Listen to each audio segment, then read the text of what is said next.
How's it going? I'm the MaxxiWriter and welcome to part 5 of my Pokemon Sun and Moon review. So last part I covered the area from the first grand trial on Melemele Island to the second trial, Kiawe's trial on Akala Island, and I wasn't too impressed. I felt like they were losing out on the potential that they could have done, but I felt like it was doing a little bit better than some of the areas before it. So I gave it an 8 out of 10. This section, I am so proud. I am so happy. This section is impressing me so much.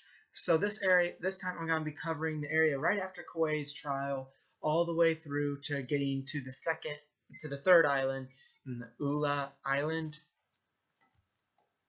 Yeah, Ula'ula Island, till we get to Ula'ula Island and battle Hau once again.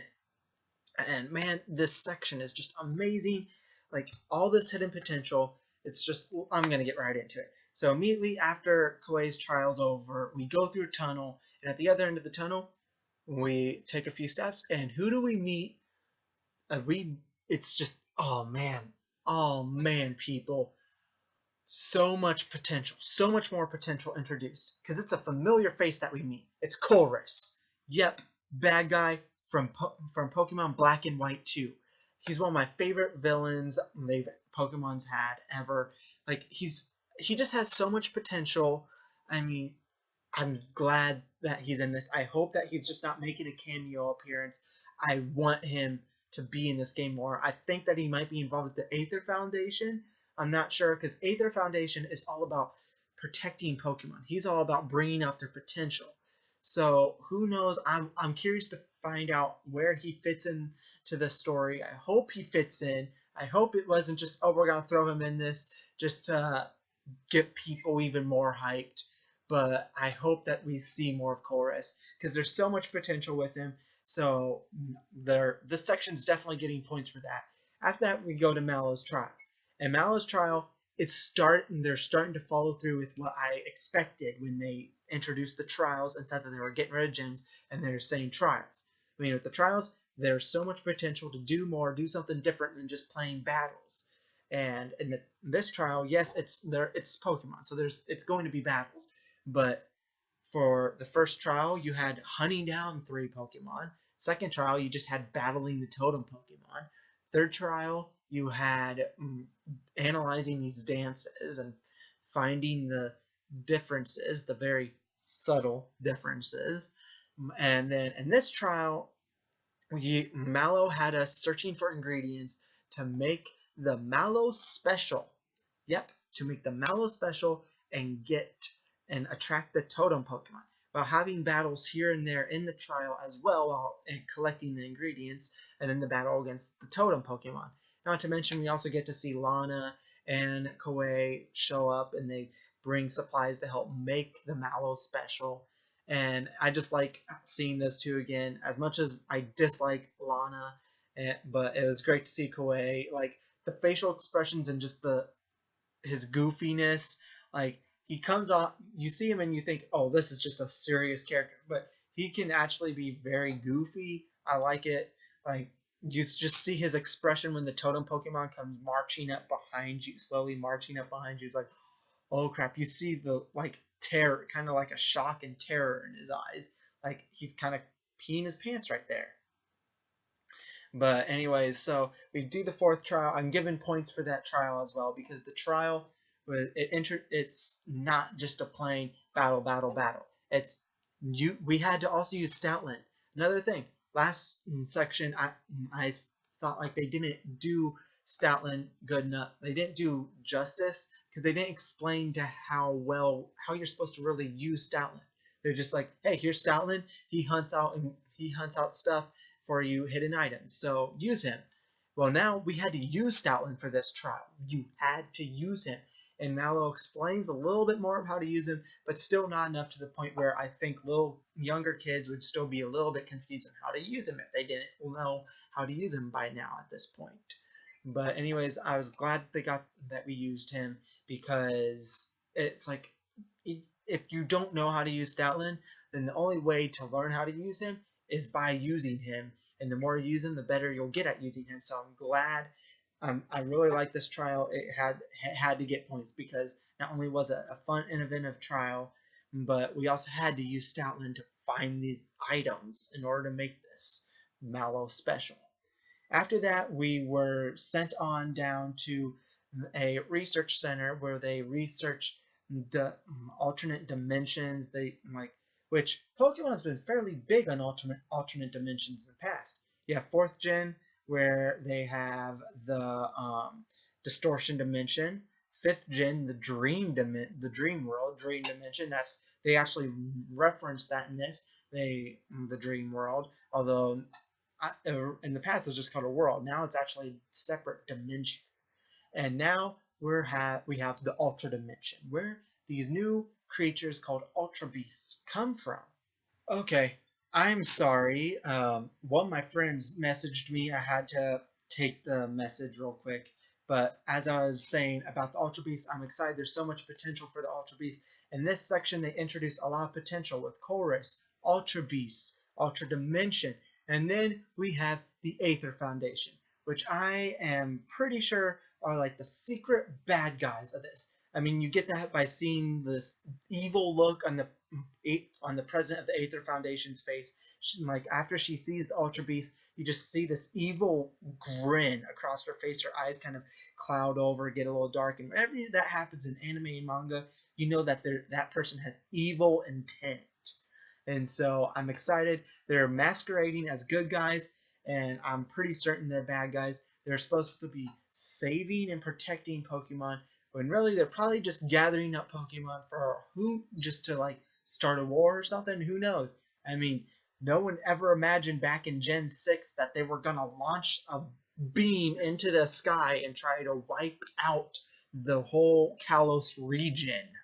Like, no one expected that. So who knows what their real intent is? And who knows? Maybe Team Skull, despite the petty thefts and just the plain stupidity, they might actually be the good guys in all of this. I mean, we even see them actually, they're trying to flee with a Pokemon that the Aether Foundation was trying to protect. So who knows? Team Skull might actually be the good guys in this. I don't really see that because they're stealing from people where the Aether Foundation isn't even around. But who knows? Team Skull could be the good guys. Either that or they're bad guys who, with just a little sense of justice, and they don't want to see the Aether Foundation's evil plan succeed, but we still don't know if they are evil. At this point, I'm just suspecting that they're evil, because it also looks like, if you remember from the cutscene where Lily escapes with Cosmog, that looks a lot like the Aether Foundation's base. So I'm pretty certain the Aether Foundation's evil, especially, you know it's bad when Lily doesn't even go to the Aether Foundation with you. She goes with you everywhere, but she doesn't go to the Aether Foundation. It's just you and her. So I'm pretty sure the Aether Foundation, secret bad guys of this game. And with Chorus in here, who knows what could happen? I mean, is he working with the Aether Foundation and they're just really lying about their goals, and really they're working with Chorus, and Chorus is doing all this? Because if I remember correctly, back in Black and White 2, Chorus, when he was making his appearances, he's like, oh yeah, he's talking about Team Skull and stuff, and he's not really letting on that he's actually working with them. I mean, he talks about what he thinks that they should be doing, or if he agrees with what they're doing, or if he doesn't agree. And then next thing we know, he's actually working with them, and he's doing all this evil stuff. So who knows? Chorus could be working with the Aether Foundation, unless he's turned over a new leaf and he's actually working with Team Skull now, and maybe that's why Team Skull is gathering up all these mons. But I don't know. I don't see Chorus as the type to work with Team Skull. I hope that we see a little bit more Gladion though, because this section we only saw Gladion at one point. If you really explore around, right outside the Pokemon Center near Mallow's trial, there's this little resort area, not really a resort area, pretty much like little apartments, and in one of the apartments is Gladion, and it's where he's living. He just says, hey, get out.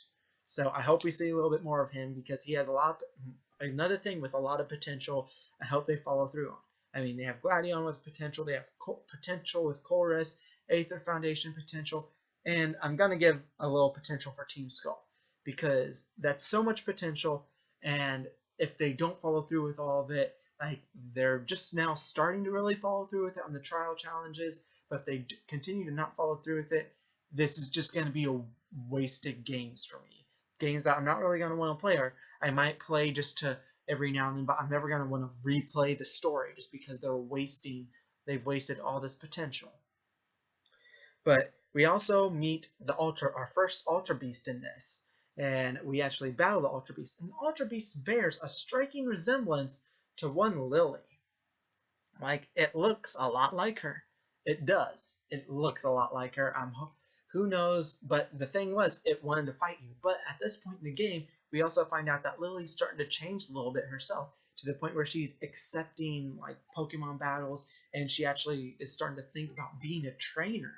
Like, so who knows? Maybe the Ultra Beast is Lily, or maybe it's being influenced by her. Like maybe the Ultra Beasts are like different sides of a person that are being influenced by the hidden desires of a person. Who knows? But I'm really excited because the story is really picking up, and because of all this hidden potential that's being introduced, and just by how much the story is actually starting to pick up now and starting to get good, I'm giving this section a 9 out of 10. It's the highest score I've given Sun and Moon so far, but I really feel like it deserves it. Although if this doesn't really start to follow through with the potential in this next section, the score could drop drastically. Who knows? I know I'm talking about potential a lot, but these games have a lot of potential. When they first announced, there was so much potential, just because there was so much we didn't know. And they introduced a whole bunch of different stuff, which just has so much more potential. So these games have potential. I'm hoping that the potential pays off, and these games end up being good games that are going to be remembered forever. For like me, because for me, Gen 6, those games were amazing. I just love the story in that game a lot. Like, I will always remember first playing through those games. I always remember playing through Y first and just going through that story and being like all the ups and downs of the story, like being shocked by Team Flair's plan of pretty much wiping out the Kalos region with a cannon, and then the AZ whole story thing. Like, I don't know. I'm ready to shed some tears over these games. I'm ready to be excited continuing to play these games. But I'm really starting to like the games now. I hope that you guys are enjoying them. Please comment down below what you think about my thoughts, what you think about the game. If you have finished, did you like the games? Do you hate the games? Let me know. But as always, be sure to live your life to the max.